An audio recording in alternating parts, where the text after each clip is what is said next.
Hello, my name is Ian Geldart, and I am the creator, producer, maker of the Real Legitimate Anthology podcast. What a day it has been on social media, posting, sharing, retweeting, tagging, redditing, liking. It's been a ton, but it's been great. And thank you for watching right now. And thanks for coming out to this live premiere launch YouTube event. And it means that you're showing an incredible amount of support for the show just by tuning in. So thank you. I know you are our most devoted listeners. And as you are the most devoted listeners of Real Legitimate Anthology and now Apparitions, I have some exciting guests to show you and speak with. First up is an actor, writer, comedian, improviser, musician, creator, and podcast host based out of Montreal. He's put a lot of years on stage doing improv comedy for house troupes at venues like the Comedy Works, the Wiggle Room, and M-Bar. Besides performing in a few Netflix series, American films, and rare French film, he's been championing mental health on his podcast, Cheaper Than Therapy, which is now in its second season. He's a graduate of Montreal's Dawson College professional theater acting program. He is the star of Real Legitimate Apparitions. He is Chris Cavener. Wow. Welcome, Chris. I'm so excited. I'm super stoked, man. I'm so nervous that I didn't eat supper.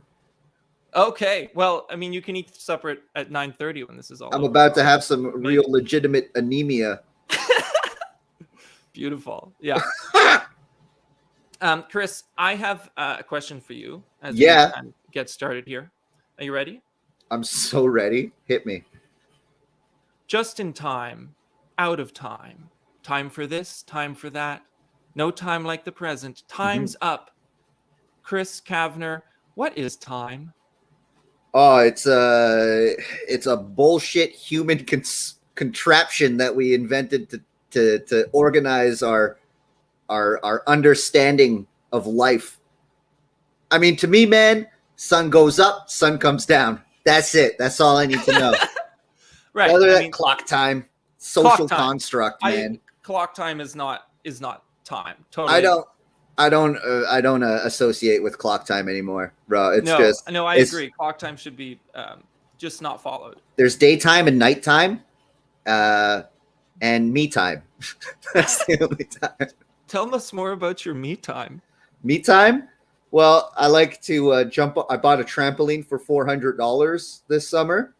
Okay. And it turns out if you don't watch your 4-year-old child on it, they could really get hurt. They could. Not saying it happened. Right. But not saying it didn't. He's making a full recovery. And you would say that is his time. No, that's me time. I watch my kids hurt. I watch my kids hurt themselves. That's me time. On the trampoline. Yeah. Nighttime. Daytime. Me time. Kids getting hurt time. Well, they got to learn, life's about getting yourself back up again when you fall and learning how to get it going again. That's all it is. How far can you chug along? That's going to be my new Gatorade slogan. Okay, I'll stop. Next up is an actor, director, editor, and producer who resides in Toronto.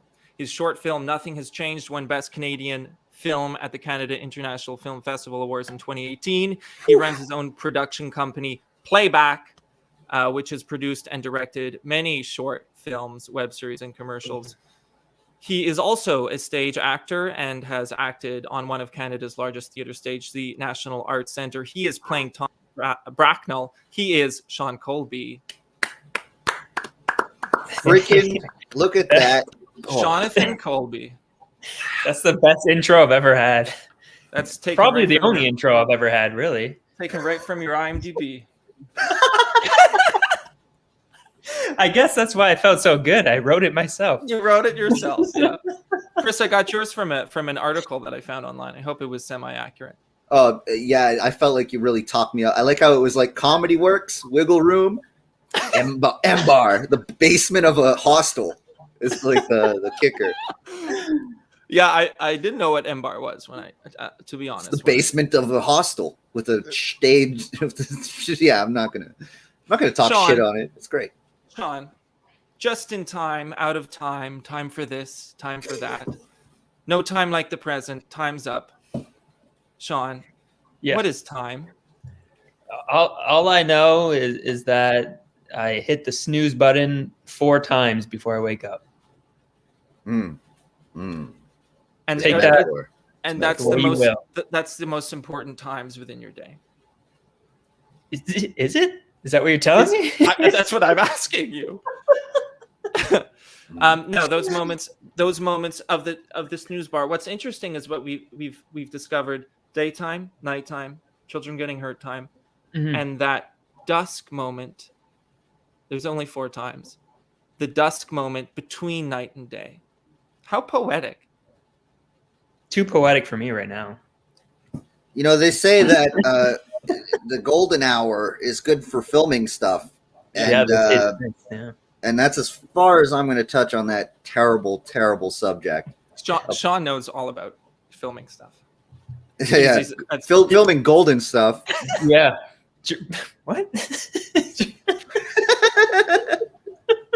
Because everything he films is gold, guys. Seriously. Hey! Take a compliment. Oh, the roast begins. Yes, the roast of me? Exactly, Ari. Sean looks like he's currently in a movie. Yeah. Doesn't he just? It's because I lit it well. No, and you're using a DSLR for sure. It's not the camera, it's the way you light it. Are you using a webcam attached to your computer screen? A webcam? No, my camera is attached to the computer. Yes. So, but if I didn't light it this way, it would not look the same. This is eating sushi with chopsticks. This is fancy. We are approaching the live launch premiere showing on YouTube of the first episode of Real Legitimate Apparitions, which will play until 9 p.m. At which time we will come back. We'll do a bit of Q&A. These two will read a scene from a future episode, and we will reveal the winners to the quiz. Woo! The quiz works in just a couple of stages. One, listen to the episode, which we're about to play, or maybe you listened to it earlier today, or what have you. Answer the quiz questions and DM your answers to the quiz to the RLA social media accounts. Which Slip into the DMs. At RLA Series on Instagram, Twitter, and Facebook, and on Reddit as well. If you comment them below on YouTube, it won't count, and you'll give answers to other people. We won't be very frustrated, but it won't count. This is cutthroat. You got to go to the DMs. Got to go to the DM so we can talk to you one-on-one for a little bit. The prizes will be shown during the episode, so you'll learn what you're entering to win. The questions are: question 1, how old is Dylan? Question 2, what is the name of Dylan's business? Question 3, what does Dylan see written on his wall? Question 4, what is the name of Dylan's employee? Question 5, what does Dylan hear as a kid that no one else can? Hey, Ian, question for you. Yeah. Are you writing these down anywhere so people can see them? Yeah, they're going to be in the video. They're going to be in the video? Okay. Correct. This is fancied out, bro. That's a great because my next question to the both of you is: Does this quiz system make sense to you? Oh yeah, I definitely couldn't answer these questions. It's a tough one. And you spoke all the answers to all of them, so that's beautiful. Yeah, but the system is clear because it's clear in my head. It is. Questions come up, you know the answer, you DM them to RLA Series, and then you win cool stuff. Okay, so we're going to play the episode momentarily. To set up this episode, Dylan began recording a podcast about ghost catching. A podcast about ghost catching in 2015. In the beginning, you're going to hear present-day Dylan introducing his podcast that he recorded years ago in 2015. other than that, it's not designed to have much of a setup, so I'm not going to set it up that much. But I will just say, so get up and listen from afar, or lie down. Listen for the first time, or if it's your second time, re-listen to it, and comment below some thoughts you're having on the episode, and they'll pop up on screen as we've seen a couple of things pop up there. And you can comment questions. You can comment questions for our Q&A. You can make fun of us. You can, doubtful obscenities will be put up on the screen, but you could try. And at 9 p.m. we'll be back. We will do a Q&A with the three of us. We will do a reading from an upcoming scene, and we will pick winners for the prize pack. So we're going to play the episode now. Yeah. Goodbye, guys. Listen to it while you do your chores. And we'll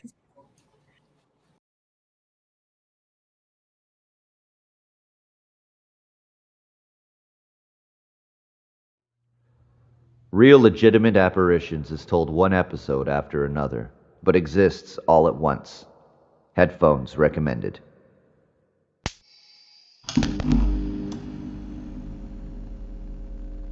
A path is set for the pioneer. In the jaws of oblivion, this path takes him. On one hand, damnation, you fall to the floor. On one hand, absolution like never before. There is only ever one future path of the pioneer. As in my life, all lives, only one. You must shed what you know of the world, and only then will you find the great secret truth you might see through a crack in your mind. Because you saw me in the lighthouse, like truth hidden in a lockbox, I will see you again, and we will be free.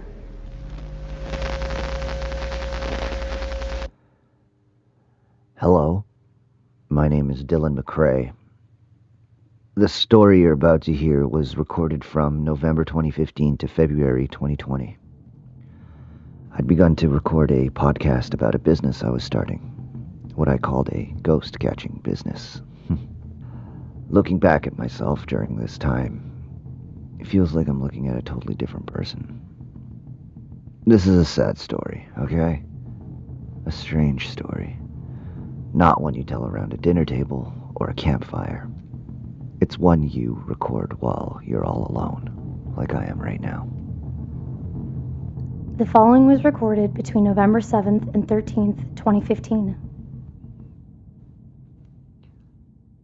Hi. Hello. Welcome. My name is Dylan McCrae. I'm 31 years old and I am a ghost hunter. I hunt ghosts, and I thought it would be a good idea to record what I do into this, journal, and then make it into a podcast so, you could hear it. Also, I've been encouraged to share my feelings and to talk to people about the inner workings of myself. That would be a lot easier if I were to have friends, per se. Or, people that I could talk to about these inner things. But to be honest, I don't. I'm all about that. Honesty. I may be a lot of things, but one thing I am not. Oh wait, no, sorry. I may not be a lot of things, but one thing I am is honest. So, yeah, here we are. My podcast. Hey. Hey. I thought one of the first people I'd introduce you to should be the person who has encouraged me to do all this sharing. How you doing? My sister, Rachel. Pretty good. How's that podcast coming? She's younger than me. She's 25, and again, I'm 31. Fine. Good. I've just been working on the beginning, so. Can I hear it? No, it's like still in the process of getting done, Right. You said that a lot. I've been trying to get this podcast thing going for a while now, trying to get all my thoughts in order. Yeah, well, it's true. Did you want to record that intro interview? Oh. Yeah, I had a spare minute, so I thought we could bang it out now. Rachel's the one who had the idea that I could record my thoughts, and I figured it would be, more exciting or interesting if I actually did something with the recordings. Right, yeah. Can we do this tomorrow? Why? I'm busy. I can't tomorrow. Tomorrow I have class. Oh, We're studying a case involving all these firearms. Rachel lives in Montreal, where she's going to McGill University. She's doing a degree in criminal law. And I have a group project trying to prove who in the case had experience with a gun and who didn't, because the defense claims they all had no experience with firearms, but we know that some of them did because of the gun safety that they used during the crime. So part of our reading is all about gun safety. Yeah. It's kind of like yuck, but kind of cool. Let's just do this now then. Okay. I haven't prepared any answers, though. That's okay. Probably even better if they'll be off the cuff. Okay. Yeah, sure. So, what questions do you have? Are you ready? No. Just let me know what they are so I could figure out the answers before. Honestly, Dylan, I think it'll be better if we just flow it out. Yeah, but I want this to be good. So because if we flow it out, it'll be fine. They're mostly about you and your paranormal stuff.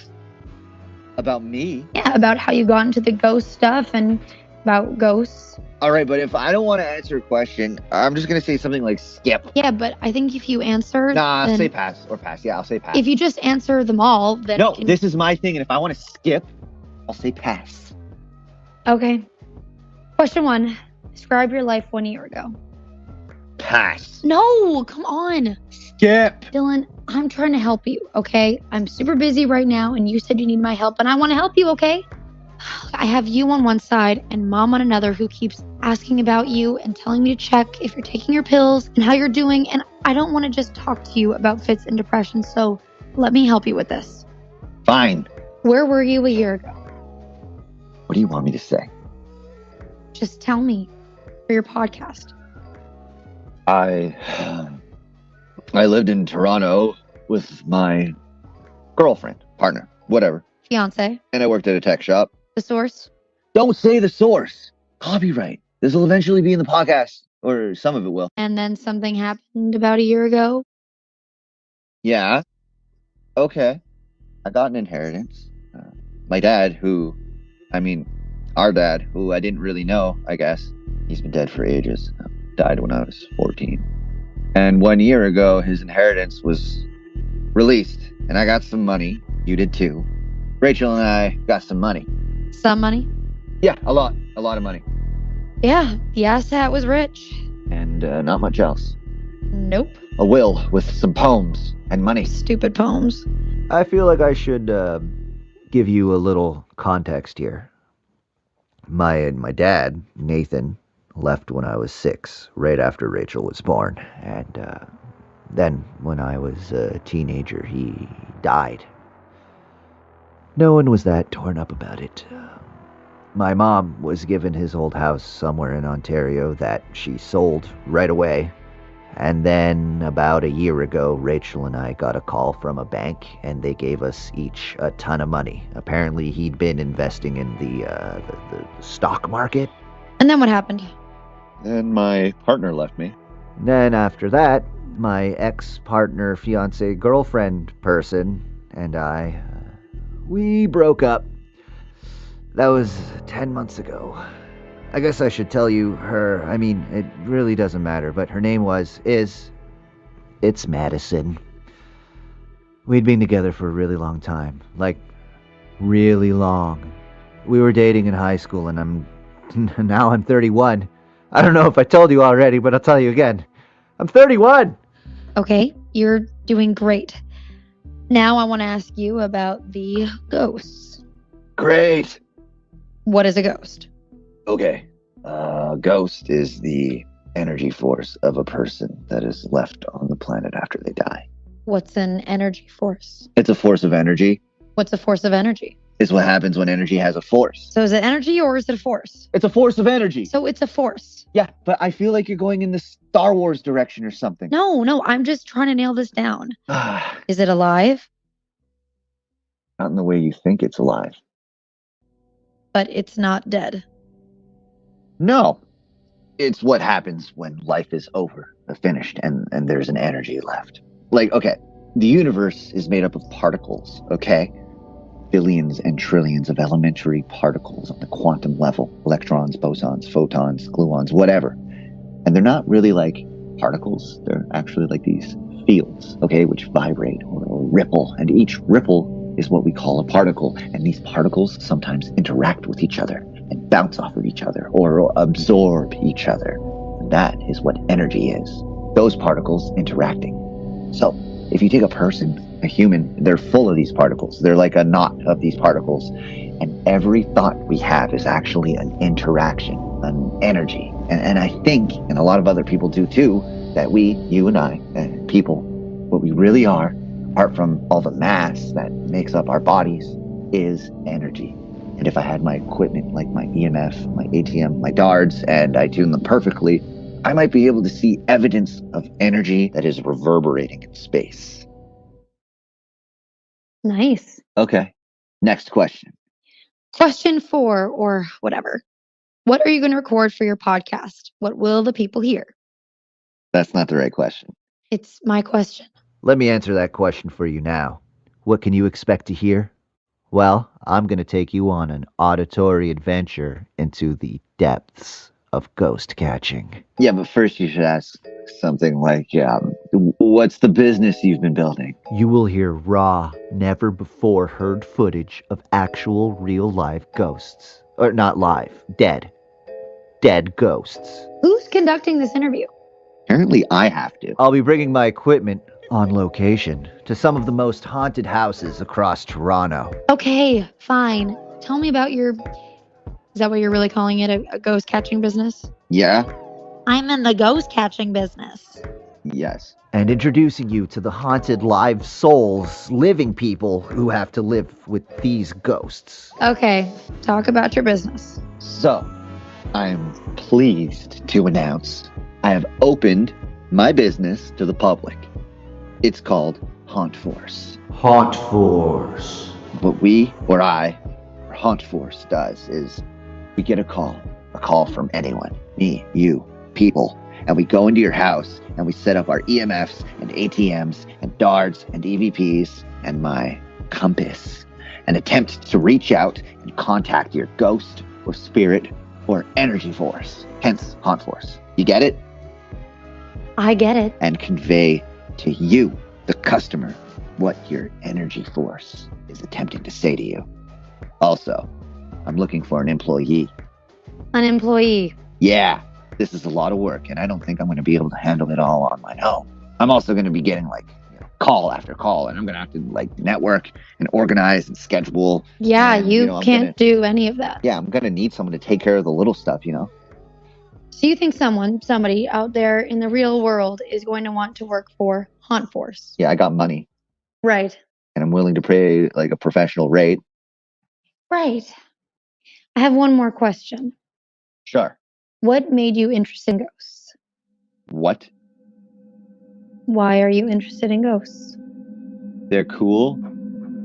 No, I mean, what happened when you were a kid to make you interested in ghosts? Why would that be important for the podcast? People want to know. Skip. Pass. Pass.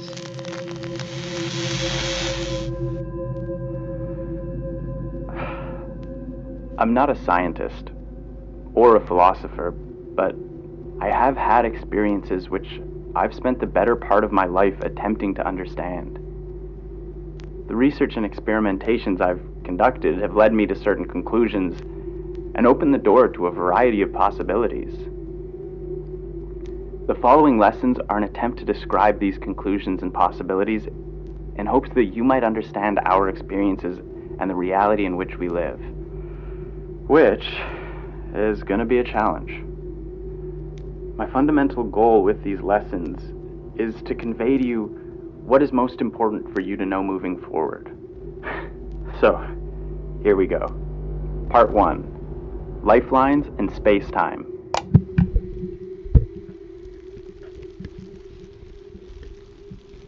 Okay. Hi. Test. Test. Me. Test, yeah. Hi. Hello. This is Dylan. I am recording to you from my apartment in my living room. I thought it would be a cool idea for you, my podcast listeners, to hear a field test. A field test is when you actually run a test, like run the machines, run the equipment out in the field, or a house, or an apartment. An apartment like this, mine, where I am right now. I'm just gonna be be setting this up as I speak to you today. Now, I know there are no ghosts in my apartment, okay? I've never seen or sensed any presence or attempt of communication from the beyond. But I thought this would be a good idea to show you what I do by conducting a demonstration in a controlled environment. Okay, so, here they are, my EMFs. An EMF is an electromagnetic field detector. I'm going to put 3 of these detectors around the room. So, around us in the world are many fields, right? And one of those fields is the electromagnetic field. And objects, things with mass, bend this field. And the biggest object that affects this field is, you guessed it, the Earth. But other objects can as well, including ghosts and magnets. Okay, next is sound. I have a bunch of sound recorders, which you, as audio listeners, might be interested in. They're called DARDs. D-A-A-R-D. DARDs. Digital and analog audio recording devices. I'll put 4 of them around the room, and I'm talking into one right now. To you. It's important to record both digital and analog, as ghosts affect each differently, you know what I mean? And sometimes they only affect one of them, so yeah. Ow! Fuck! Ow! Oh, my toe!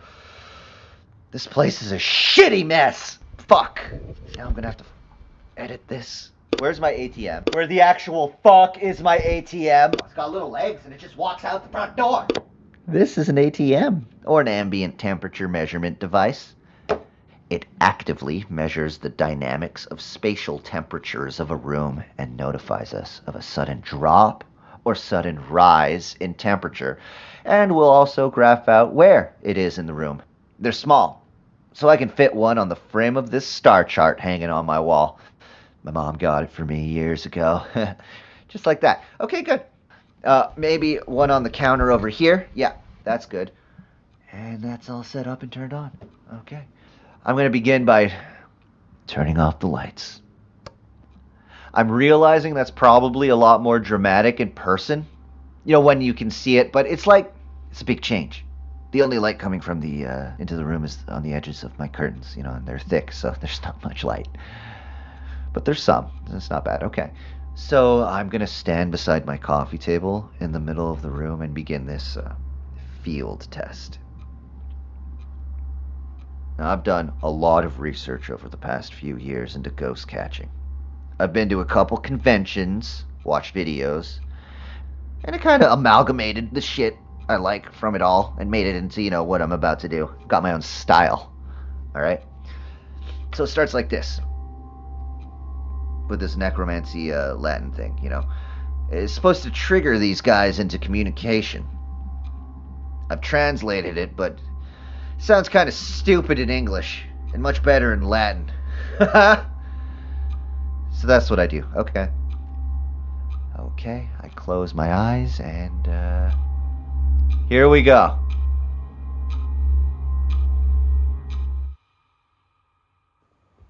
I have epilepsy.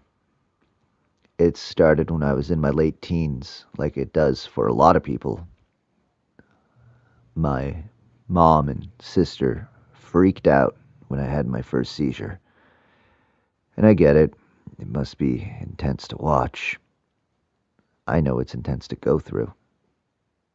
Rachel mentioned earlier the pills, which I've taken for the last 10 years. They block seizures. It's almost like being on a constant, mild sedative. Side effects include depression in adults, reduced attention, and a decrease in thinking speed, brain fog. If you keep your brain in low gear, you lower the risk of an overload. Doesn't always work. I've spent the last decade feeling out the border between taking as few as I can and still avoiding a seizure, you know. Yeah. 3 months ago, I took my last pill. There's still a bottle on my bedside table. Every morning I wake up and I see it and I ask myself, Do I want to risk a seizure and have a vibrant, alive, full day today, or not? It's been working. My mind is getting sharper by the day. I can feel a seizure coming on. My heart starts to race. I smell metal, like iron. I told my mom once that I smell blood before my seizures, and she didn't like that, so now I say metal. And then I feel really warm, like inside me is a furnace. And then I always get really confused, as if I don't know where I am. I always think, why do I smell blood and feel so warm? The doctor said, learn the warning signs, but when one of your warning signs is total confusion, it doesn't really help. And then I look down at myself, and it's as if my hands and legs are really far away from me, as if I'm looking through a magnifying glass backwards. And by then, it's too late. Everything goes black, and I fall down. Hello. My name is Dylan McRae. I am peaceful, open-minded, and open-hearted. I come to you with curiosity. I call on you to communicate.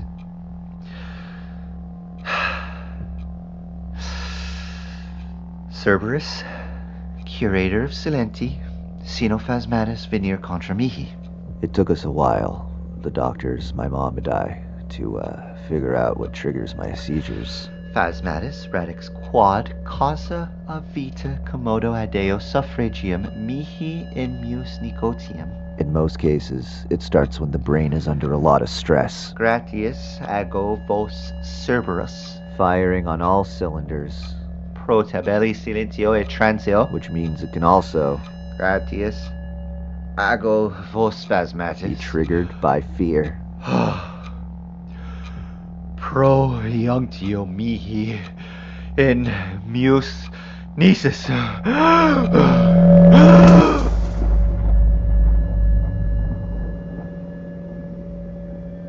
But this time, it was different.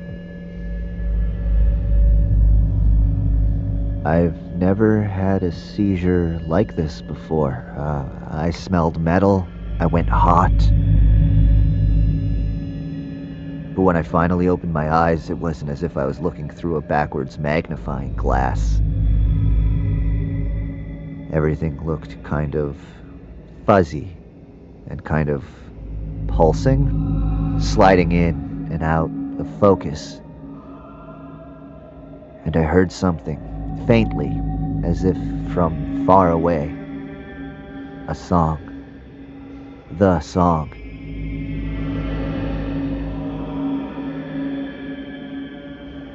I watched my dimly lit hands wave in front of my face, as if they were moving of their own accord. Then I felt my legs begin to walk across my living room. My hand raised itself to the wall to touch the light switch. My hand turned on the lights. My head turned towards my white living room wall. The star chart was gone, or half gone. And I saw words that hadn't been there before. Great big letters were drawn on my wall, from floor to ceiling in splattered red paint. The letters spelled the words, Dylan, find Spencer. I couldn't scream. My body wouldn't let me. I looked down at my hands. They were covered in red paint. And then the fuzzy pulsing stopped. And the music stopped. And I finally collapsed to the floor.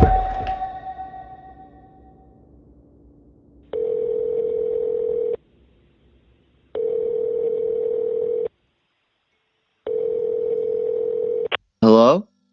Hi, could I speak to Dylan McRae? Who is this? Hi, my name is Thomas Bracknell.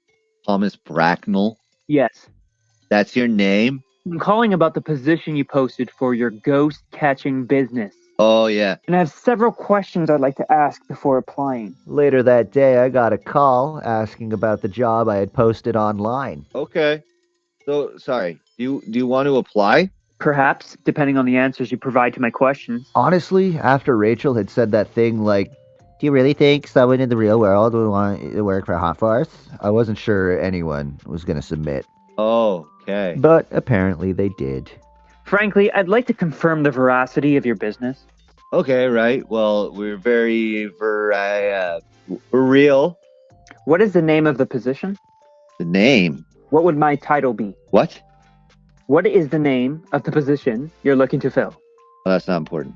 But there must be one. Is it co-owner, field manager? I don't know. On-site operations supervisor? What? Any of those? No, who cares what the name is? Well, you don't know the name of the position you're trying to fill? It doesn't matter. Position doesn't matter. No. Well, then what are we doing here? What? There's no reason for me to apply to a position that doesn't matter. The truth was, to make Haunt Force into what I wanted it to be, I needed help. Okay. He seemed smart. Yes? I guess we could come up with like a name for the job title. He seemed passionate. Okay, great. And what might that name be? About the name of his role. What's the name of your role? My role? Yes. Are you the manager, owner, chief executive officer? Your boss? Boss? Leader. That's not really... Leader, yeah, leader. Okay. Chief leader. Head leader. What about executive field and operations manager? For me? No, for me, my title. Oh, I don't know. That's a lot. That sounds like you'd be doing a lot more work than you'll actually be doing. And what exactly would I be doing? You'll be carrying things, setting things up, catching ghosts. Carrying? Yeah, no. You know, like carrying the mission. I don't follow. Yeah. No, you will be managing fields and operations, exactly like you said. Yeah. Yes, that makes perfect sense. So what's your experience in the field? Of ghosts? Of ghosts, yeah. Ghosts. Well, I do believe in ghosts. I do. I've seen them often. I mean, just the other day, actually. Yeah? Yeah, I believe in them. Great. So like, what'd you see the other day? It was, I was going for a walk. Yeah? Yeah, at night. Night, yeah. And there it was. What'd it look like? It was white, and it had flowing cloth. Oh, yeah. Then what? Then it did what all ghosts do. What's that? Disappeared. Oh, did it speak or send a message somehow? No, it just swept its way down the street and away. Yeah, they're elusive. Lesson 1. How we intuitively imagine time. One word that comes up when people begin to talk about time is the idea of things unfolding, which if you think about it doesn't make that much sense. What was folded in the first place? What's the difference between that thing, whatever it is, being folded or unfolded? When we use words like unfolding, we don't really know what we mean literally. These phrases are just placeholders for the sense we have. So I think he'll do okay. I know for sure he does not believe in ghosts, though. But to be honest, he won't really be doing much. Just answering the phones, networking, communicating, carrying my bags for me. Maybe I'll want a coffee when I'm on location, and I'll just go, "Hey, Tom, coffee me, triple, and get it hot." No, or something like that. I don't know. I haven't planned it out yet. So I wanted to also... Oh, damn, sorry. 1 second. My phone's ringing. Hello? Hello? Hello? Can I speak with Dylan, please? Sorry? Can I speak with Dylan McCrae? Hello? Hi. Yes. Sorry. Hi. Yeah. This is Dylan. My name is Mrs. Marnie Trucco. I was told to contact you. You were told? Yes. By who? You have a kind of ability to speak with spirits. Yes? Oh, okay. Yeah. You're calling Haunt Force. Sorry? Haunt Force. Yeah. Haunt Force is the name of the business I run. Well, I don't know about that. It's for ghosts. A ghost catching business. I'm looking for Dylan McCrae. Yes, this is Dylan McCrae. Dylan, I am a spiritual person. Okay. I believe there is a beyond. Yeah. I believe in the afterlife. And I believe that sometimes the afterlife can intersect with our current lives. Right. You have an ability, Dylan, that has been brought to my attention. By who? I'd like you to come to my place of residence and conduct a seance. Great. The Haunt Force team is happy to take on your case. Tell me a little bit about your ghost. Oh, it's not my ghost. Oh, no? I'm still alive. Right. Yeah, of course. The ghost in your house. Spencer is dead. My husband. He recently passed on. And I'd like to book an appointment for you to come to my house and contact his lost soul. So I know, if you've been following the story, what you're thinking. I know what I was thinking. I was pretty freaked. I was pressing the phone so hard into my head with my sweaty fingers, I thought it would snap. His name is Spencer? Yes. You sure? Yes, I'm sure. Is that going to be a problem? No. How did you hear about me? Can you come tomorrow at 11 p.m.? 11 p.m.? Yeah. Where do you live? Another word that comes up a lot is flowing, as if time flows like a river. In the metaphor of the river of time, we are on a raft as we are transported forwards by the water. The river of time twists and turns, revealing new surroundings that are just around the corner and hiding away what you have already passed. There are fundamental issues with this metaphor. Does the water flowing in the river represent time, or is it the gravity which is pulling the water downwards? Can the river ever change? Could you ever affect the river, or those things in it or around it, or are you merely an observer? This analogy or metaphor or whatever you want to call it is just another placeholder for what we mean when we talk about time. I called up Thomas and told him that we had our first case. The next evening I picked him up and we drove to the address that Mrs. Marnie Trucco had given me. It was in the Christie Pitts area of Toronto. Hello, Dylan. Thomas! Come on in. You're Dylan McCrae with Haunt Force, yes? That's the one. Tom was a smaller guy. Looked like he could have been a short 18-year-old. But I could tell by the lines starting to form at the corner of his eyes and the silver hairs starting to grow in his light brown hair that he was older than 30. He had nervous eyes and obviously overthought everything he did. At the intersection of St. Raymond and Pendrith, we parked and lifted our big equipment bags out of the trunk. It was a chilly, overcast November day. Millions of red, yellow, and brown leaves coated the ground as we walked south. We came across the house. It was 3 stories tall, with early 20th century architecture, and a red-painted door with a heavy brass knocker that opened onto a porch. It was the largest house on the block. Then my eyes locked on a large window on the 3rd floor. A small white face was staring down at us beside a drawn curtain. I looked at Tom, who had already begun down the stone walkway towards the steps up to the front porch. I followed him. As the door opened, I noticed 3 home security stickers above the handle. Hi, my name is Thomas Bracknell. I'm Executive Field and Operations Manager of Haunt Force. Oh. The little elderly lady wore a few dozen loose metal bracelets on each hand. She had long gray hair in a ponytail. She wore clumsily applied baby blue eyeshadow. Hi, Mrs. Trucco. My name's Dylan McCrae. We spoke on the phone. Dylan, you brought company. She looked at Thomas doubtfully. Oh, yeah. This is my assistant. Executive Field and Operations Executive Manager. Field and Operations Manager. I thought you'd be alone. Oh, no. Thomas is an important piece of our operation. I am, and I'm here to help. Well, if you're sure, come in. Mrs. Marnie Trucco disappeared behind the door, and Thomas pushed it open after her. Great beams of mahogany held up an elaborate ceiling of woven wood and plaster. The floor beams were dark and polished. It was like entering a dark palace carved into a hollow tree. Mrs. Truco closed the door behind us and locked 3 large deadbolts. We can't be too careful. There are thieves in this neighborhood. She turned and puttered her way down the hallway towards a large room with a high ceiling and dark polished wood-paneled walls. As we followed, she came to a great wooden table with tall candles she had already prepared fluttering with fire.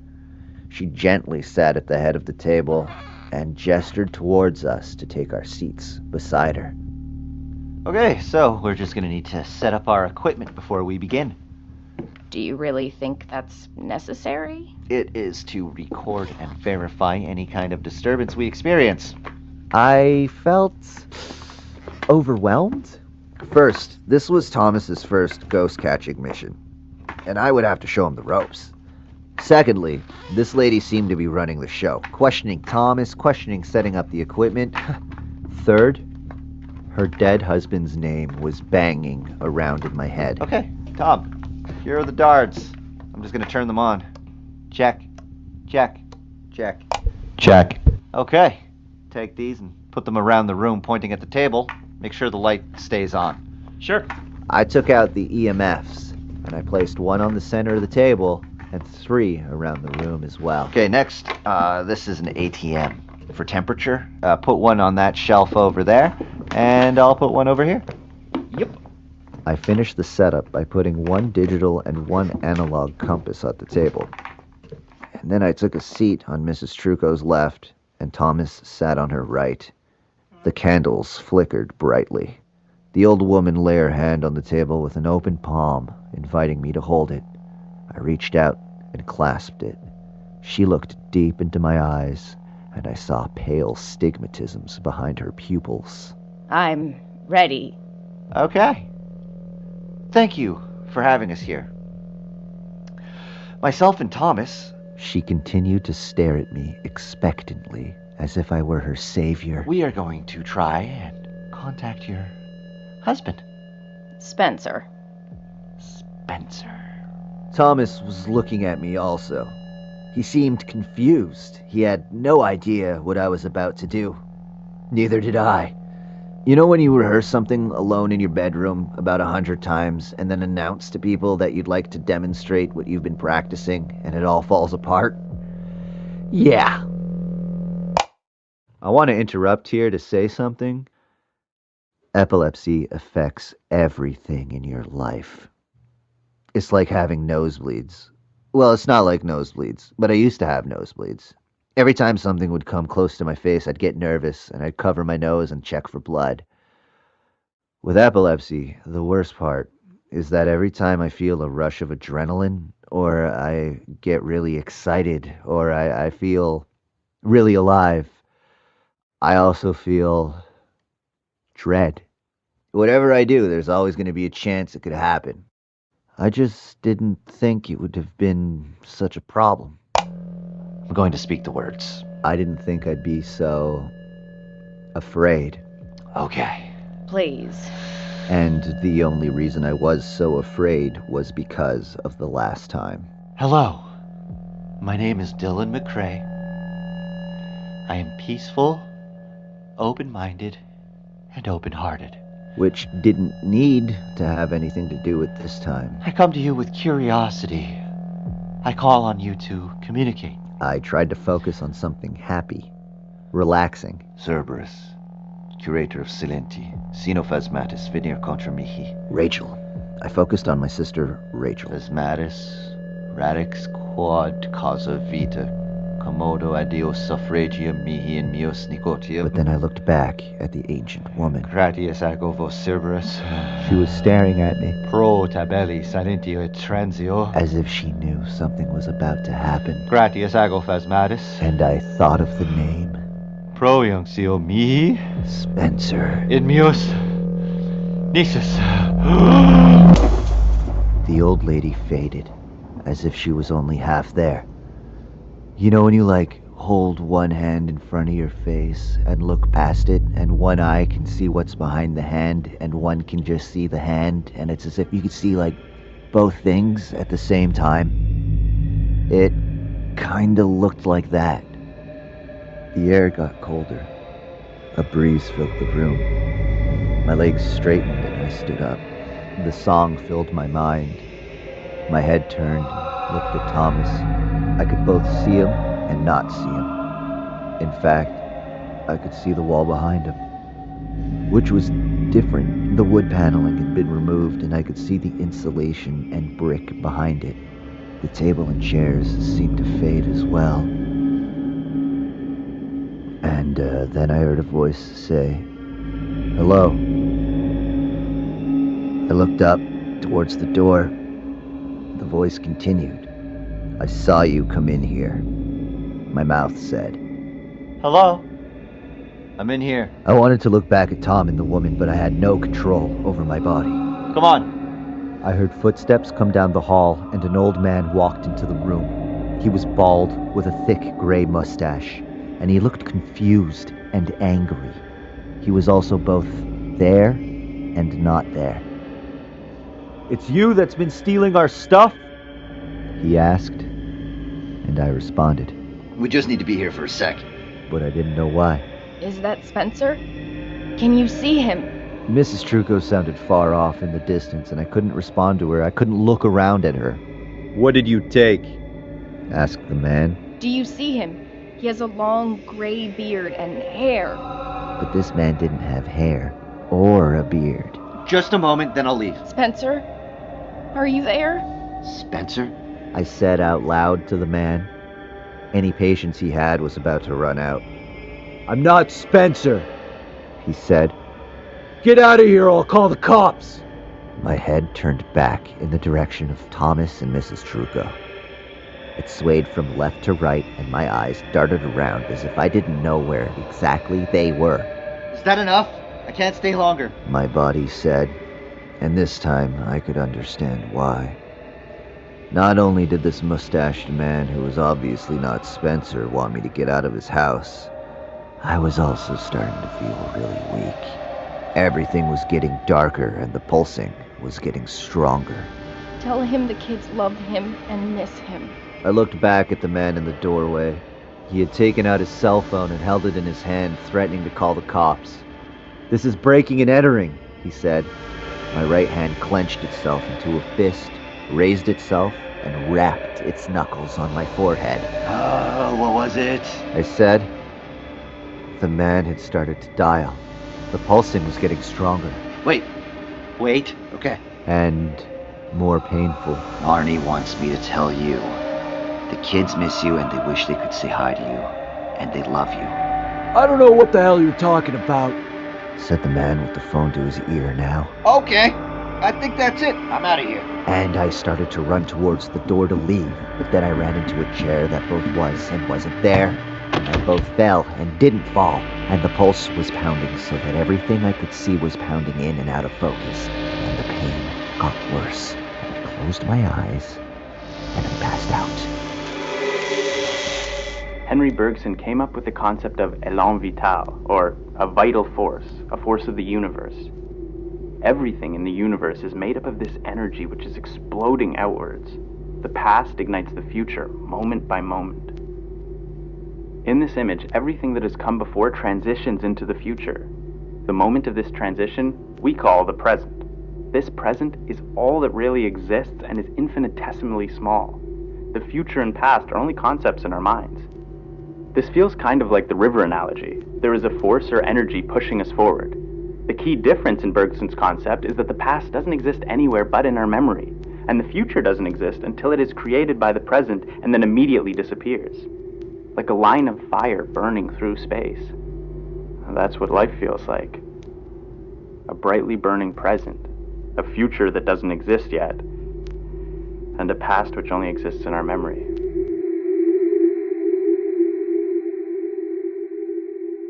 When I came to, I was lying on my back on the floor of Mrs. Trucco's living room. Thomas stood over me, looking down with a really serious look on his face. I moved my hands and then turned my head slightly back and forth. I could move. Thomas noticed me stirring, and his face changed from a serious glare to a kind of smile. Dylan? Yeah. He's waking up. I think so. Yeah. I tried to sit up, and Tom knelt down beside me. Whoa, here. He gave me a hand up and then led me to a chair. Thank you for doing that, Dylan. It means a lot. I collapsed into the chair and looked to the old woman who was still sitting across from me. I hadn't seen her husband. That wasn't Spencer, that was just some force who apparently lived here with her. But I couldn't tell her that. But then who was that man? Why was he in her house? He heard what you said? Yeah, he did. He says he misses you too. And the kids. She smiled. This touched her. This was what she had been looking for. Thank you. Thank you. I looked to Thomas. He was smiling, but his eyes told a different story. He looked confused, serious, nervous. Would he want to continue with Haunt Force? I asked myself. I didn't want to get up. My body wanted to melt into this wooden chair for hours, recovering. But I said, We should get going. Yes. Tom, gather up the equipment. Yeah. Let me know what things you find with all this stuff. Of course. As we packed up, I saw that Thomas kept looking at me as if he wanted to talk to me privately about what had just happened. But Mrs. Trucco was still sitting in her chair at the head of the table. We packed up the car and said goodbye to Mrs. Trucco. Thank you for having us. I'll be in contact with you about what our equipment finds. Bye. Wow. I gotta say, I didn't know what was gonna happen. Like, you are an incredible performer. I didn't know what to say. I didn't know what to think. Was I going crazy? Was I seeing things? Did I have wild hallucinations now on top of epilepsy and a history with nosebleeds? Honestly, I almost believed you. You just stood up. You looked so scared. And then you started talking, and it was so convincing that something was there. You changed that woman's life forever. We should film it. We can make this into some kind of web series. I know a few people who work on movie sets. Maybe I could ask them about putting something together. I wanted him out of the car. I was glad he wasn't freaked out, but this was almost worse. I imagine it's better for you to pretend that that was all real. Even to me. But I'd love to know what kind of preparation you do. Or maybe if there's anything I could do to enhance the experience. Maybe I could also get up and say, I see it! I see it! Maybe. I told Thomas that I wasn't going in the direction of his home, which I was. I told him I would drop him at a subway and go on my way to wherever it was that I needed to go. Call me for the next one. And if you want to rehearse or if you think of a routine I can do, let me know. We can meet up and practice. Okay, sure, yeah, bye. Bye. Before we end this episode, I want to talk to you about something. There's something I've been leaving out, and I want to catch you up. Both times you heard me see things, there was kind of, there was a song, like a jingle thing in my head, or around me, I don't know. And for me, that was the strangest part of it all. I know, like, it's all pretty strange, but that part, that aspect really, threw me for a loop. I called back Rachel the day after the Trucco event to talk things over. Hello?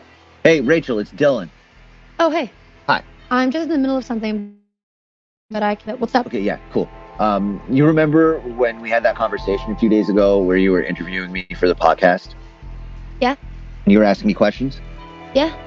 Yeah, and you remember how I kind of stopped answering? Yeah. And there was one question, actually, that I think I want to answer now. Okay. The one about how all the ghost stuff started for me? Yeah. Yeah. Okay. So if you ask, I'll answer it. why do you need me to ask it? Because I'd like you to ask me for the podcast. Why don't you just ask it yourself? Rachel, I'm just looking for you to ask me the question. Fine. What's the question? What happened a long time ago to make you interested in ghosts? Oh, right, the song thing. Right. What happened a long time ago to make you interested in ghosts? When I was growing up in the house we grew up in, I'm gonna have to go soon. I always kind of heard a song, but only in that house. And it wasn't like it was stuck in my head. It was as if I could really hear it. Yeah, it was fucked. And I always asked people if they could hear it, but they couldn't. Sometimes it would get so loud that I couldn't hear the TV or mom or you. Yeah, I remember it was really distracting for you. Yeah, and it took me a while as a kid to find a word that actually described what it was like or what it felt like to have this song playing in my home. It'll be on debit? And when I found it, I knew. Thanks, no bag. I was being haunted. And now with all this shit going on, it comes back, even though I'm not in that house. And that's the weirdest part of all. Hello? What's happening? Thanks, Rachel. Oh, okay, sure. Love you. Love you too, broski. Bye. Bye. I wish that you could answer me on the other side of this microphone. Like, it sucks that right now I'm talking into this mic, and sometime in the future someone might listen to this podcast, and that person, you, aren't here now to talk this over with me. Because right now you're the only one that understands that I'm being honest with. You know, that's probably not great, but hey, at least I have you listening. Hopefully. I just wish I could know what you're thinking. I'm going to keep making this thing for you, and for me. I'll keep recording and see where all this goes. I don't know, though. I could go on and on forever right now. But I'll stop here. I'll record something next time I get a call, or the next time something happens. Okay. Bye.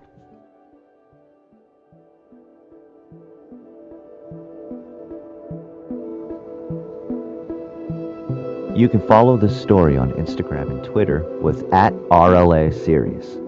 Please consider visiting patreon.com/RLAseries to support the show and reviewing it on your favorite podcast app. Thank you for listening.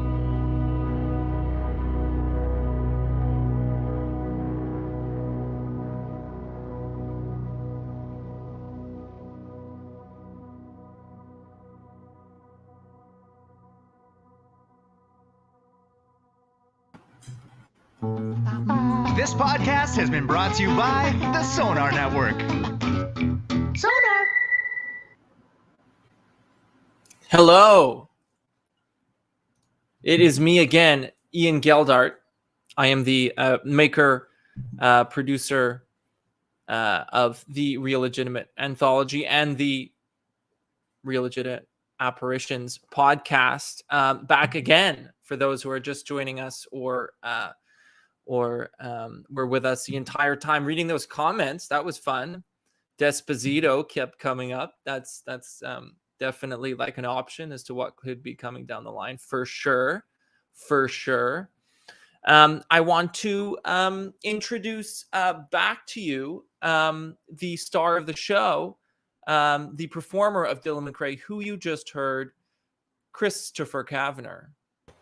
Whoa! That episode was so good. I died, and look what I came back as.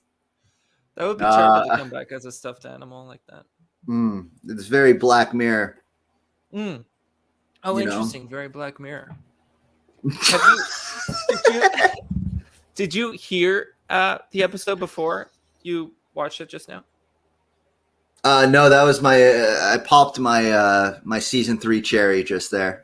Oh, felt nice. Oh, congratulations. Well, I hope it was delicate and enjoyable. Oh, yeah. It was fantastic. I'm surprised at just how well constructed it was. Shout out to the editor, whoever that might be. Oh, I think it's Ian. Good job. Thank you. Hey, thank you. Yeah. It is hard to listen to yourself, though. I mean, to myself. Yeah, those are the best takes too. Oh boy. I'd also like to bring back the performer of the pivotal supporting role of Thomas Bracknell, Sean Colby. Sean Colby? Hey, I just ate a whole bag of popcorn. Okay. He was so immersed in the RLA experience that. But But your teeth look very clean. There's no little chips. Oh, I made sure of that. Good. Yeah. Yeah. Good. Your camera could pick up all those details. Definitely. Definitely.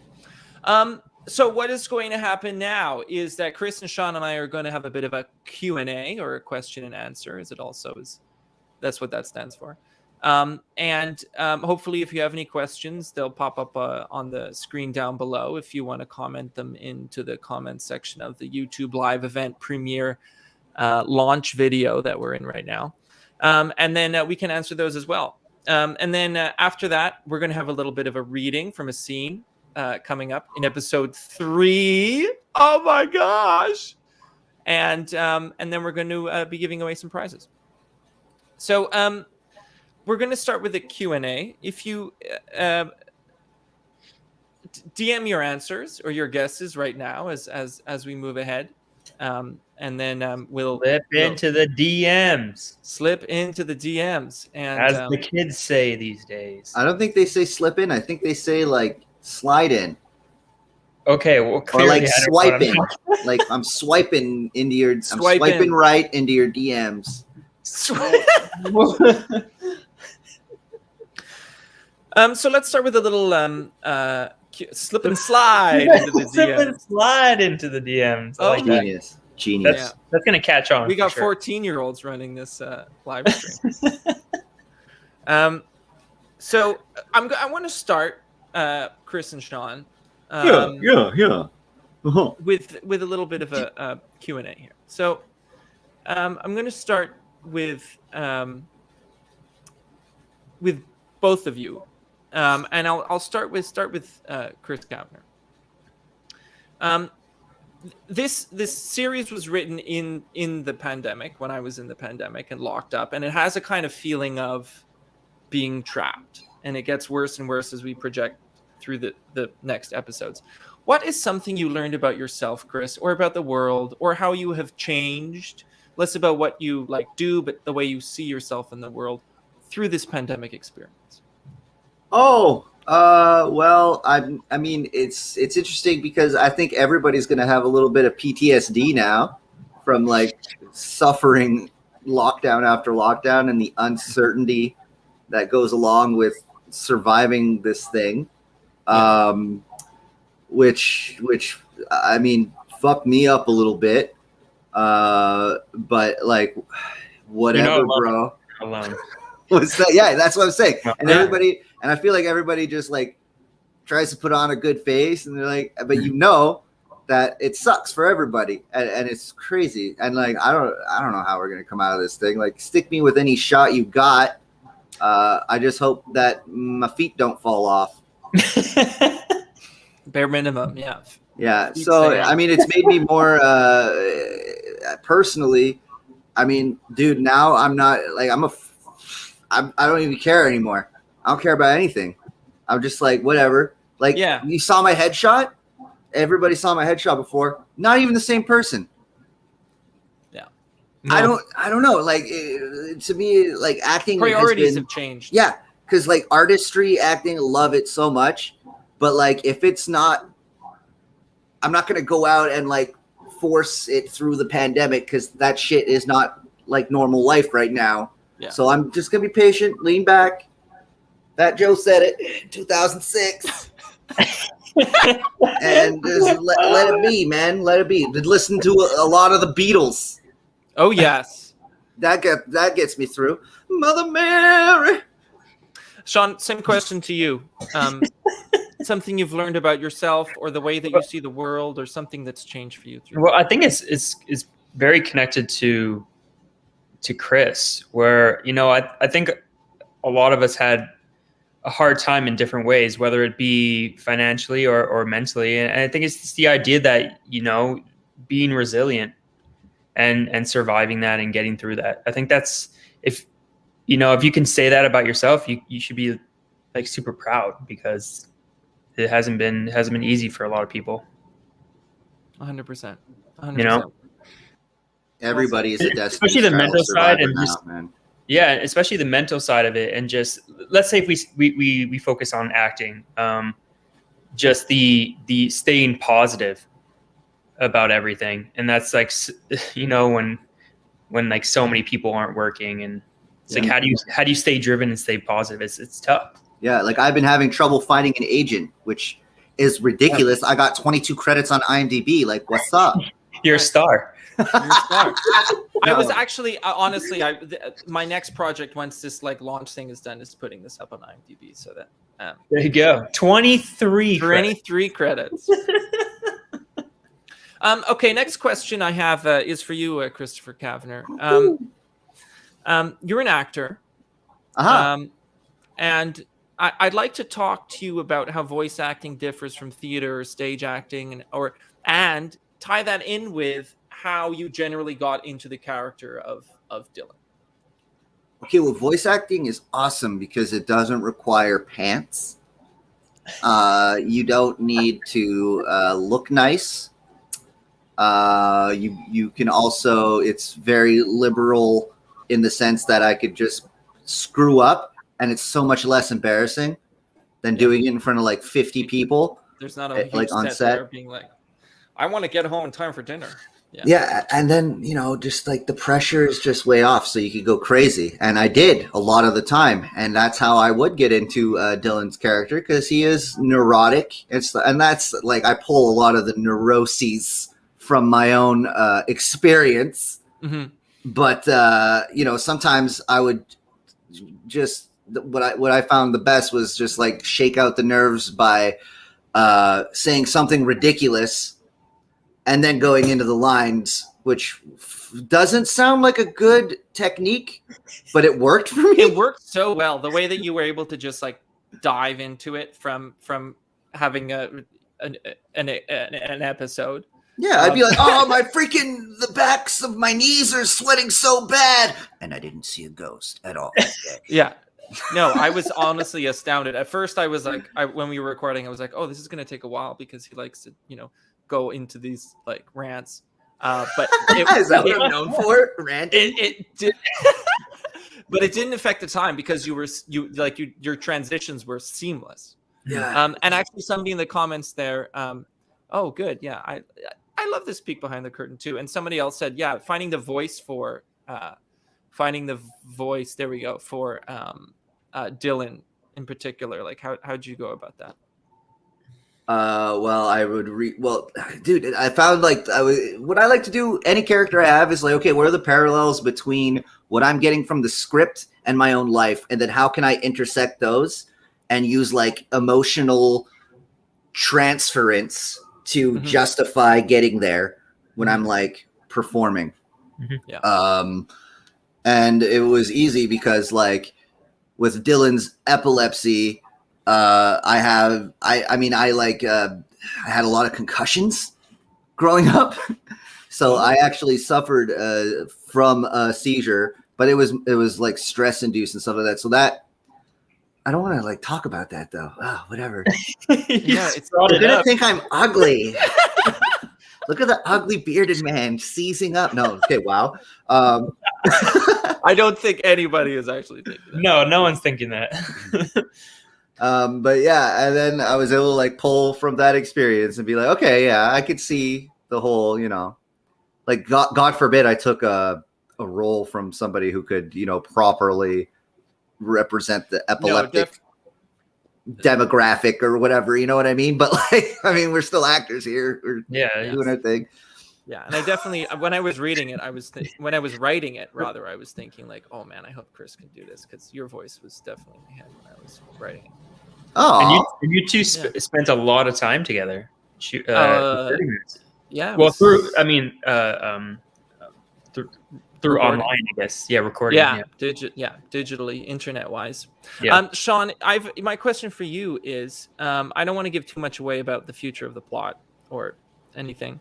But often characters have multiple layers occurring on top of each other that they have to play kind of congruently. Like classically, you have characters playing characters.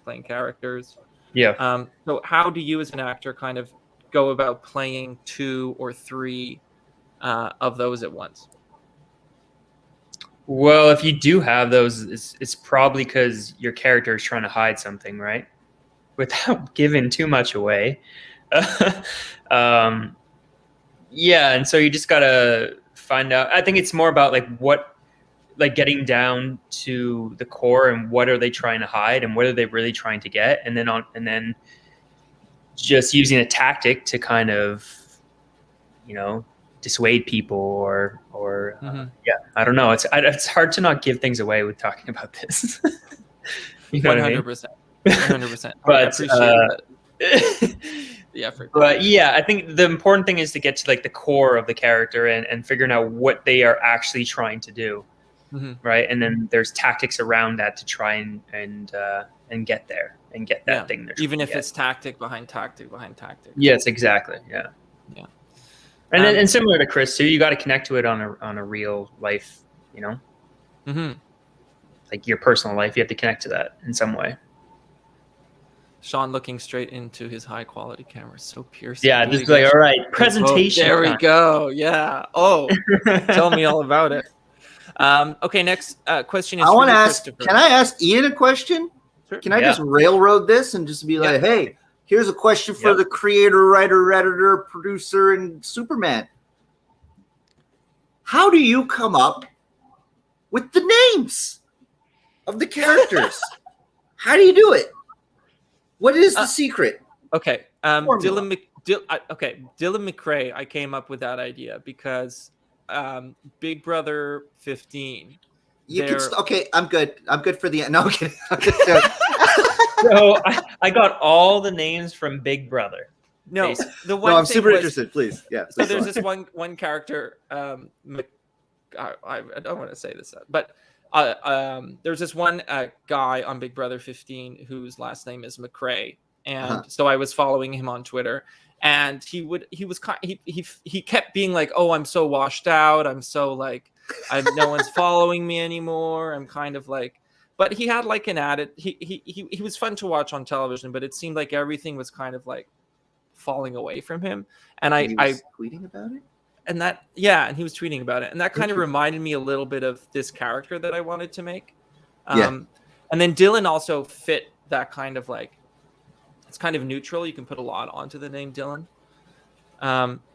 Thomas Bracknell, definitely, because the name Tom is very, I wanted him to seem very submissive, I guess. And then I wanted a last name that sounded funny.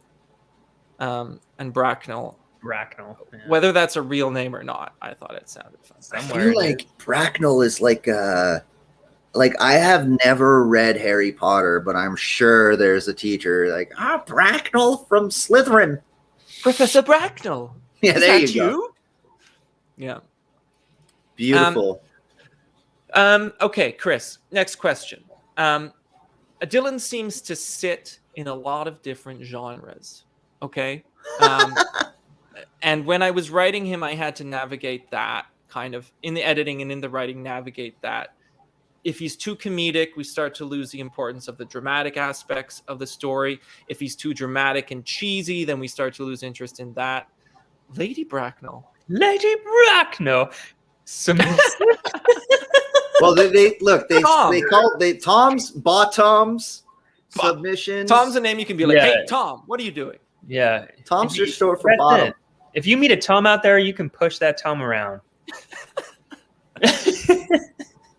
I mean, we don't recommend that you do, but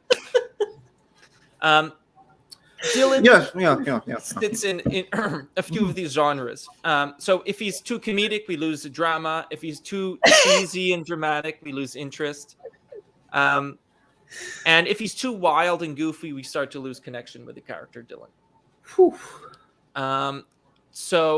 But the character Dylan is constantly threatening to go into these places a little. It could be too much, but you were able to sit there in the middle and occupy it without making it too funny, too cheesy, too goofy, too wild. How did you do that? The secret to great acting is vagueness. Just give a vague. No, I'm kidding. Give the vaguest reading with the most sincerity, and let the director take you from there, folks. Because at the end, you could be You could be the best actor in the world, but if the director stinks, you could always blame a bad performance on them.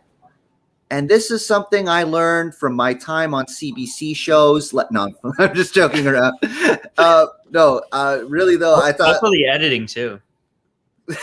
Was Ian a good director? Yes. Red J-Way. Ian was the greatest director of a podcast that I've ever worked with. The greatest director of any audio drama that you've ever been in. Yeah. I mean, I've done sessions for like video games and stuff where I've worked with like popular people, and they're not even friendly, bro. Like, yeah. No, Ian is great. Ian is great at directing. I'm friendly. Like how I dodged my question. Yeah, very good. Yes, you should definitely be a politician there. Okay, Sean, I put so much effort into that question as well. Could you not tell? Sean, no, beautiful, Chris. Thank you. Thanks. Okay, Sean. Yeah. Same question for you. Thomas Bracknell immediately comes across as such an odd character, almost unbelievable. So how did you as an actor play a character like that without turning away people because they think it's phony or ridiculous or silly? Well,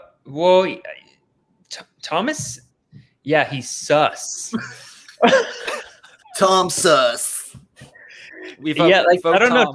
Thomas is he's obviously socially awkward, right? He doesn't know how to talk to people, and especially Chris's character. And it's just like always having this feeling inside, like you're unsettled. And I actually would, even though we recorded this with our mics and we never saw each other, I kind of put on a tight shirt to make me feel like I was very uptight, right? Because he's very uptight and very and very awkward, and so it's really for me was, if I can put it in my body, then it'll come out in my voice. Oh, nice. Oh, that's really cool. Oh, I like that. Yeah. And like Chris was saying, it was very similar to, at least the way you worked, it was very similar to how video games are recorded. And well, definitely a lot of the scenes, like we had a scene in the episode that we just listened to where there was Tom, there was Dylan, there was Mrs. Marnie Trucco, and there's a ton of narration. And so the dialogue is pretty spread out, and people do just have like a line here, a line there, reacting to things. And then those we recorded like a video game for sure, in the way that it's like, just say this line 3 times, different takes, and we move on. Very dynamic though in the end product. There was a dynamo.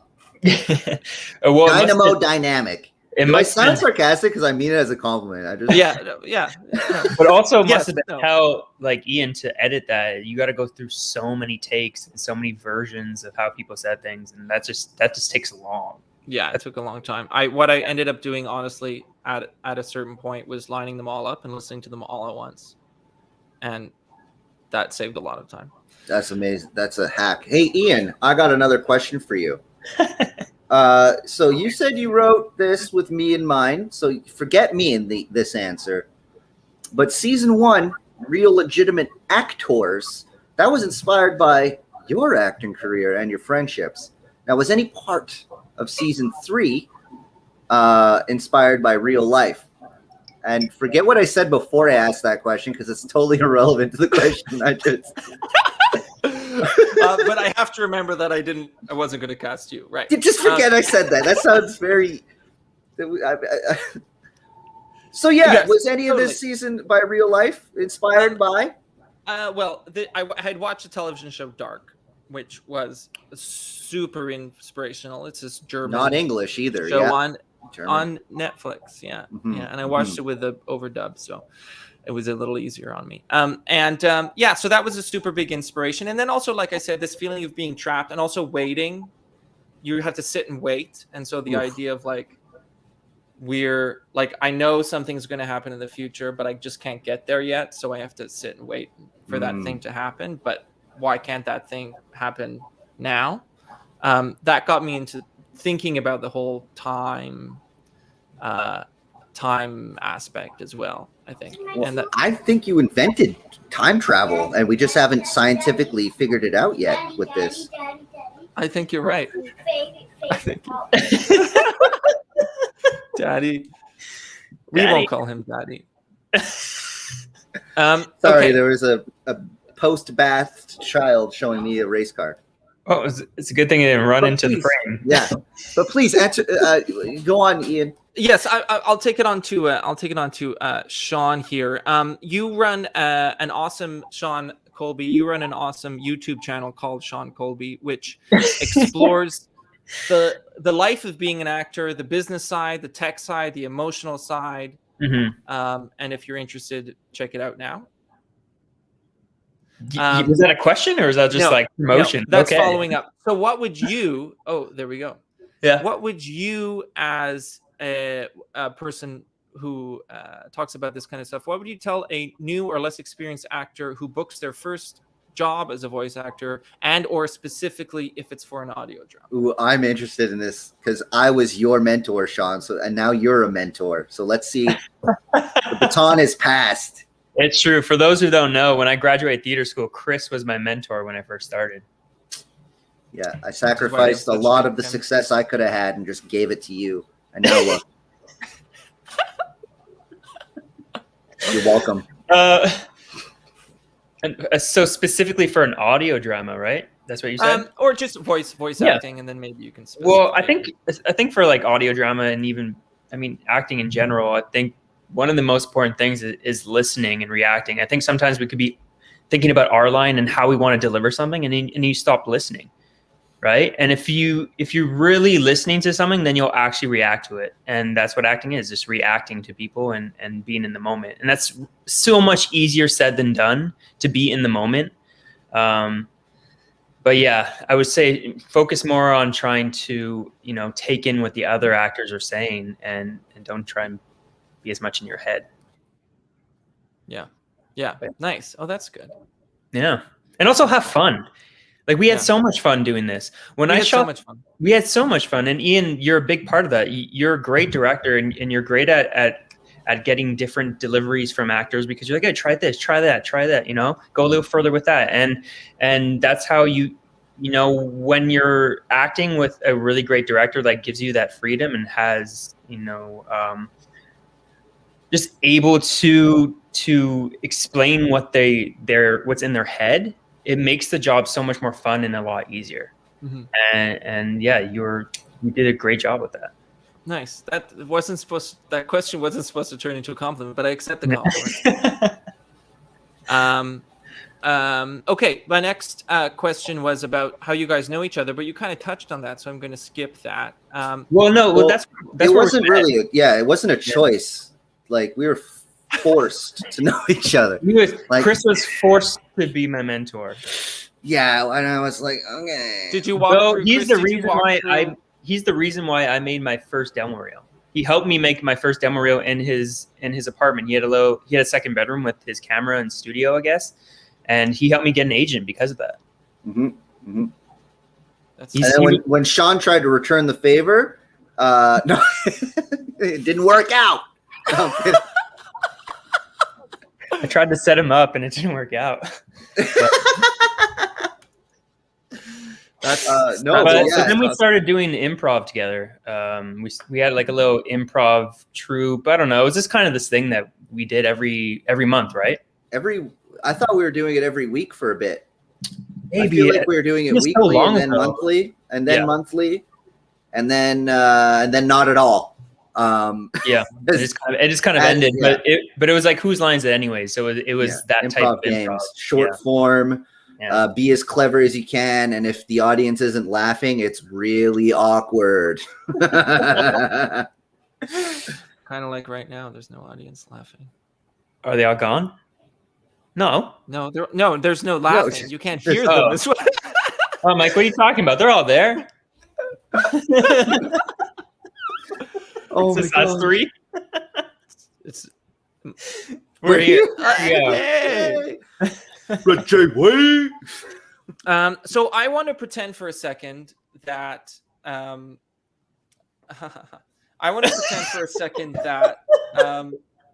Chris and Sean, you haven't read or recorded or know the rest of the way that this series goes. So Yeah. I would like for you to imagine if all you had just heard was episode 1, what do you think would happen in the rest of the series? Oh, for sure my character dies. Like he gets murked by a ghost. He gets ghost beats. He gets beat up by an apparition holding a bag of tools and just disgustingly pummeled. That's what you feel. That is so vulgar. It's just this vision Yeah. I have of Dylan McRae's demise. Just a bag of tools from like a ghoul. A ghoul with a bag of tools making me bleed in a pool. I feel Would like that happen immediately or right at the end? Oh, episode 10. Okay, episode 3 10. minutes in. What happens between episode 10 and episode 1 then? Well, is he just meets- avoiding bags of tools? No. He meets a mechanic, and they don't hit it off. And then the mechanic turns into a ghost and then sets up. Yeah, it's like, So, and then 7 episodes later, filler. La la la la la. Yeah, filler episodes. Yeah. And then he's dead in a bag of tools. I think Chris's character would get like trapped in a realm of ghosts. Oh. Yeah, and now he has to navigate his way through that. And Thomas has to come and find a way to get inside. This kind of feels like Space Jam. Oh my gosh. Yeah, he's in like a cartoon ghost world. Yeah. Oh, dude, that would be brutal. And all the ghosts. Spencer is there. Spencer. Yeah. That's good. And then what would happen in the end there, Sean? Well, he's trying to hunt ghosts. He's trying to kill every ghost in this ghost world. Kill his way goal. out. Yeah, kill his way out. With a bag of tools. But then he kills a human by accident. Somehow he actually kills a human, not a ghost. And he goes to jail and he rots in jail for 50 years. Yeah, this got really dark. I'm sorry. Sorry, there was a fruit fly in my nose, and I did that. Brutal again. Okay, let's move away from bags of tools and life in prison. Let's talk. We're gonna be reading a scene, Sean and Chris. Oh yeah. As you pull it up on your screens there. Oh, I'm rusty, boys. I'm pretty rusty, boys. I haven't had an audition. Actually, haven't done this in a long time too. Yeah. Though, these lines. Yeah, no, it was February, I think. So I'm gonna set up this scene. This is from episode 3, so you're actually getting jumping episode 2, moving to this juicy scene in episode 3. So Dylan McRae gets a call from a character named Ray, who keeps calling him, telling him that he needs Haunt Force's help to investigate sounds that are happening in his condominium. And Ray says, he tells Dylan that he's heard of Haunt Force through someone named Thomas Bracknell. So Dylan decides to call his employee to get to the bottom of this. Hi, Dylan. Hi. Hi. Hi. Thomas, listen, I just got a message from a guy, Ray, who said that you told him to call Haunt Force. Yes, it's great to hear he called you. Who is he? Well, strangest thing, I was online on a chat forum. Okay. Yeah. And this Raymond person was talking about paranormal activity and ghosts and mentioned he was hearing things in his apartment. And so I mentioned Haunt Force. And you gave him my phone number. I gave him the Haunt Force phone number. You're giving out that number to strangers online? Wouldn't you want people to know the phone number of your business? I don't know. Just tell me next time before you give people my number. Dylan hangs up. Later, he drives to this Ray guy's house with his Haunt Force equipment. And he picks up Thomas on the way. Hey. Hello? Come on in. I'm well. Where are we off to? You don't know where he lives? No. Why would I? Well, you're best friends. Dylan, all I did was give him the number. He's been hearing clicks. Clicks? Dolphin clicks. You know, like. Pardon? What is that? Is a dolphin?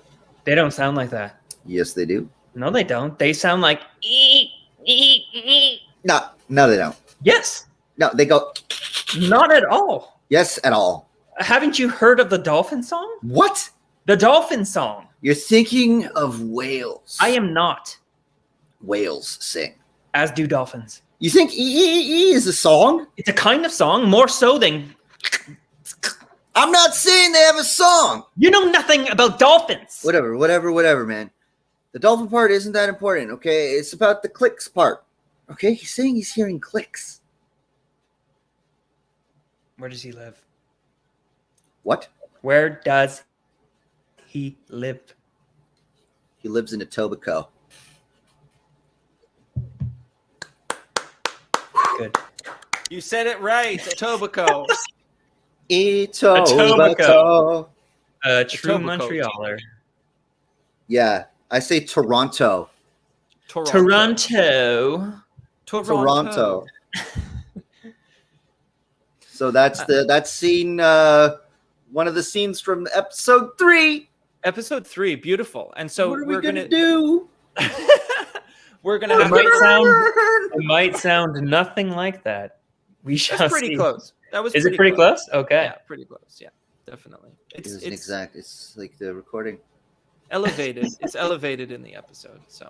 It's acted well. I love it. So that is kind of bringing us to an end of this live premiere YouTube launch event. Yeah. Etobicoke is the biggest red flag. Yeah. Says the lady with red hair. Dum dum dum. Red.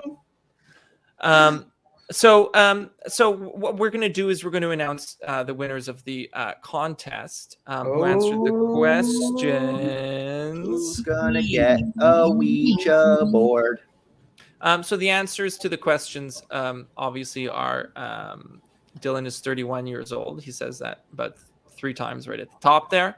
Hot Force is the name of his business. What's the other question? Dylan finds Spencer on the wall is the answer. Dylan finds Spencer. Sean Colby's character, the employee, is called Thomas Bracknell, as we discussed several times. And a song is what Dylan hears as a kid that no one else can hear. Which may or may not be Despacito. Right. Yes, exactly. Which may or may not be Despacito. And we're going to find out. It's a few episodes away, around the same time that Dylan gets beat to death with a bag of tools in episode 10, which is not what happens as a joke. Okay. So we can announce the winners. And the winners are Laurent Pitre. Oh my gosh. Congratulations. He wins the first prize, which is everything. Laurent Pitre. The second prize goes to Ari Tyros. Oh, nepotism for the win. Ari Tyros. Doing French accent. I always thought his name was Aris Tyros. The second one goes to Jesselyn Ann on Instagram. Hey, yeah, Jesselyn. Julia in Wanderlost is the third prize, and the fourth prize is Thyrex Sav. Ooh, that sounds like you're swearing in an alien language. Thyrex Sav. Stop. I'm sorry. You're gonna offend someone. So we'll be in contact with everybody about winning those prizes and getting them out to you. And everyone who submitted also gets the time travel timeline image, which is going to be coming up on the Instagram. So thank you everybody for watching. Christopher Cavener Follow on Instagram and I Twitter. post about my kids more often than not on Instagram, but I do weird stuff too, so it might be entertaining for you. Exactly, just like this. Stuff like this. Yeah, that's the type of content I want to see. Hey, come follow me on the internet. Exactly. Don't forget to follow Sean Colby, the pretty boy who knows how to be an actor. Follow him on Instagram and YouTube, Sean Colby, the channel, and he looks just as good, if not better, than he does right here. Sparkling. And, my name is Ian Geldart. Yes. At Ian Geldart on social media and at RLA Series. Especially RLA Series. Follow. The freaking boss. Thank you so much, everybody, for stopping by, for talking to Chris and Sean and I, and being in the comments. Yeah. It's a huge niceness that you did that. Yeah. And pumped, guys. Subscribe and rate and review. I should have mentioned this. Please rate and review on Apple Podcasts or wherever else you like to. If you don't rate and review the podcast, we will lose our jobs. Damn right they will. I don't want to lose my job. I have a mortgage. Thank you so much, guys. Thank you. Thanks so much. Thanks for having me. Oh, so much fun. I can't believe it.